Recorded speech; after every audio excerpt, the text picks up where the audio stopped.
Hey guys, State Bank of India পৰা requirement কাৰণে notification আহিছে য'ত আপুনি apply কৰিব পাৰিব 2964 vacancy কাৰণে আহিছে requirement খিনি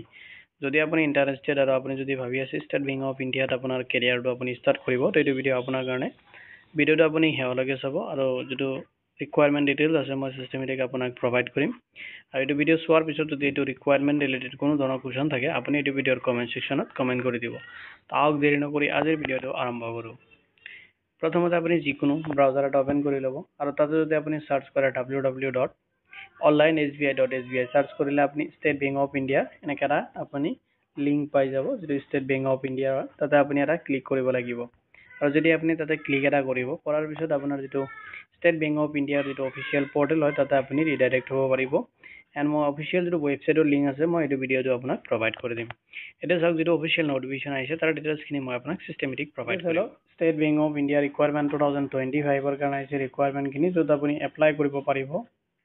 পোষ্ট আছে 2964 আৰু আপুনি এপ্লাই কৰিব পাৰিব সাৰ্কেল বেসড অফিচাৰ পোষ্টৰ কাৰণে কেনেকৈ আপুনি এপ্লাই কৰিব এলিজিবিলিটি ক্ৰাইটেৰিয়া খিনি কেনেকৈ চেক কৰিব তাৰ কমপ্লিট ডিটেইলছ মই আপোনাক এই ভিডিওত প্ৰভাইড কৰিম এটা চালক প্ৰথমতে ৰিকুৱাৰমেন্ট ওভাৰভিউ খিনি চালক আপুনি যেটো ৰিকুৱাৰমেন্টৰ কাৰণে এপ্লাই কৰিব ততে আপোনাৰ টোটাল ভ্যাকেন্সি দিয়া আছে টোটাল আপুনি এপ্লাই কৰিব পাৰিব 2964 ভ্যাকেন্সিৰ কাৰণে যত আপোনাৰ ৰেগুলাৰ পোষ্ট আছে 2600 আৰু আপোনাৰ বেকলগৰ কাৰণে পোষ্ট আছে 364 টোটাল আপুনি এপ্লাই কৰিব পাৰিব 2964 ভ্যাকেন্সিৰ কাৰণে অৰ্গানাইজেচনটো দি আছে ষ্টেট বেংক অফ ইণ্ডিয়াৰ পৰা আহিছে ৰিকুৱাৰমেন্ট খিনি এপ্লিকেশন যেটো ডেট হয় এপ্লিকেশন আপোনাৰ ষ্টাৰ্ট হৈছে 21st June 2025 ৰ পৰা আপোনাৰ অনলাইন এপ্লিকেশন পোৰ্টেল হয় এটো ওপেন হৈছে আৰু আপোনাৰ যেটো সাৰ্কেল লোকেশন হয় আপোনাৰ যেটো জব লোকেশন হ'ব এক্ৰছ আপোনাৰ যেটো ষ্টেট হয় ষ্টেট ওয়াইজ আপোনাৰ জব লোকেশন হ'ব যেটো কি মাল্টিপল ভ্যাকেন্সিজ আছে আপুনি অফিচিয়েল ৱেবছাইটত ভিজিট কৰিব পাৰে যিকোনো ব্ৰাউজাৰত যাই কিনে যদি আপুনি সাৰ্চ কৰে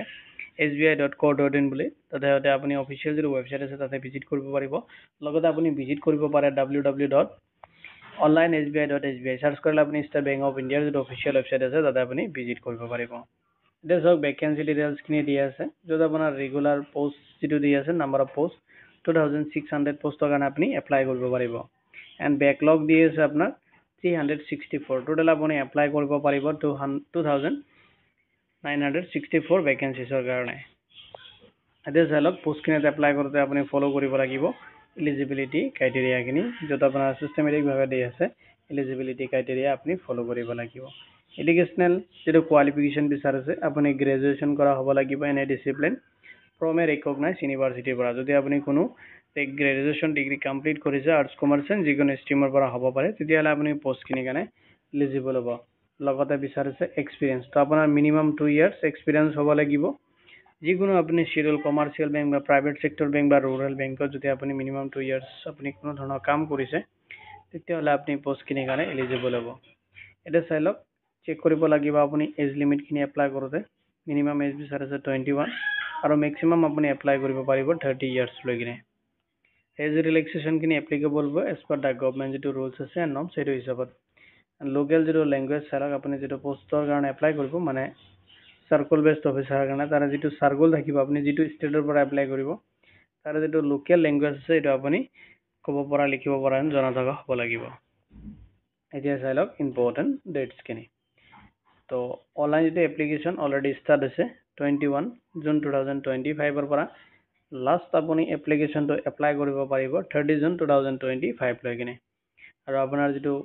এক্সাম ডেট হয় এক্সাম ডেটটো দি আছে আপোনাৰ জুলাই 2025 ত এপ্ৰক্সিমেট হ'ব পাৰে ফিক্স নহয় যেতিয়া আপোনাৰ এক্সামটো হ'ব তাৰ মিনিমাম 3 to 5 days আগত আপোনাৰ যেটো এডমিট কাৰ্ড হয় এটো জেনাৰেট কৰি দিয়া হ'ব আপুনি যাতে চেক কৰিব পাৰিব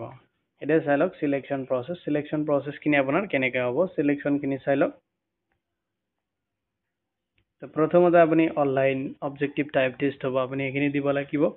এটেম্প কৰিব লাগিব সিলেবাস খিনি আপুনি চাব পাৰে নেক্সট আপোনাৰ স্ক্ৰিপ্টিং টেষ্ট এটা হ'ব নেক্সট আপোনাৰ ইন্টাৰভিউ হ'ব আৰু আপোনাৰ ডকুমেন্টস ভেৰিফিকেশন হ'ব আৰু আপোনাৰ ফাইনাল সিলেকশন কমপ্লিট হৈ যাব এটা চাইলক স্যালাৰি ষ্ট্ৰাকচাৰ খিনি দিয়া আছে আপুনি কিমান স্যালাৰি ৰিসিভ কৰিব বেসিক যেটো পে হয় আপুনি ৰিসিভ কৰিব 48,480 rupees লগত আপোনাৰ যিখিনি আদাৰ এলাউন্সেস আছে এখিনি এড হ'ব আপোনাৰ স্যালাৰিৰ লগতে এটা সব কেনেকৈ আপুনি এপ্লাই কৰিব এপ্লাই প্ৰসেস খিনি চাই লওক তাৰ বেসিক ডিটেইলছ মই এটা আপোনাক প্ৰভাইড কৰি আছো প্ৰথমতে আপুনি ভিজিট কৰিব লাগিব অফিচিয়েল ৱেবছাইটত আৰু তাতে আপুনি ভিজিট কৰিব লাগিব কেৰিয়াৰ সেকশনত আৰু তাতে আপোনাৰ কাৰেণ্ট ওপেনিং যেটো অপচন আছে তাতে ক্লিক কৰিব আৰু যত আপুনি চেক কৰিব পাৰিব সাৰ্কুল বেস যেটো অফিচাৰৰ কাৰণে পোষ্ট আছে 2025 ৰ কাৰণে তাতে আপুনি ক্লিক কৰিব লাগিব এণ্ড তাতে প্ৰথমতে আপুনি ৰেজিষ্ট্ৰেচন কৰিব আৰু ৰেজিষ্ট্ৰেচন কৰাৰ পিছত যেটো ৰেজিষ্টাৰ ফৰ্ম হয় এটো ওপেন হ'ব ৰেজিষ্টাৰ কৰাৰ পিছত আপোনাৰ এপ্লিকেশন ফৰ্মটো আপুনি ফিল আপ কৰিব লাগিব যত আপোনাৰ ৰিকোয়াৰমেন্ট ডিটেইলছ লগতে আপুনি আপলোড কৰিব লাগিব ৰিকোয়াৰমেন্ট ডকুমেন্টছ খিনি নেক্সট আপুনি এপ্লিকেশন ফি পেমেন্ট কৰিব লাগিব যেটো ফি ক্যাটাগৰি ওয়াইজ দিয়া আছে নেক্সট আপুনি আপোনাৰ এপ্লিকেশনটো ফাইনাল সাবমিট দিব আৰু যে ফিউচাৰ ৰেফাৰেন্সৰ কাৰণে আপোনাৰ যেটো এপ্লিকেশন একনলেজমেন্ট ৰিসিপ্ট লগতে আপোনাৰ পেমেন্ট ৰিসিপ্টটো আপুনি প্ৰিন্ট আউট ৰাখিব নেক্সট চাইডক ইম্পৰ্টেন্স লিংকখিনি মই আপোনাক এই ভিডিওৰ ডেসক্ৰিপচনত প্ৰভাইড কৰি দিম তাতে আপুনি চেক কৰিলে গোটেইখিনি ইনফৰমেশন তাৰ পৰা আপুনি চেক কৰিব পাৰিব এইটো ৰিকোয়াৰমেন্ট ৰিলেটেড যদি কোনো ধৰণৰ কোৱেশ্চন থাকে আপুনি এই ভিডিওৰ কমেন্ট সেকশনত কমেন্ট কৰি দিব ভিডিওটো চোৱাৰ বাবে ধন্যবাদ দিকিনে মই আজিৰ ভিডিও ইমানতে সামৰিছো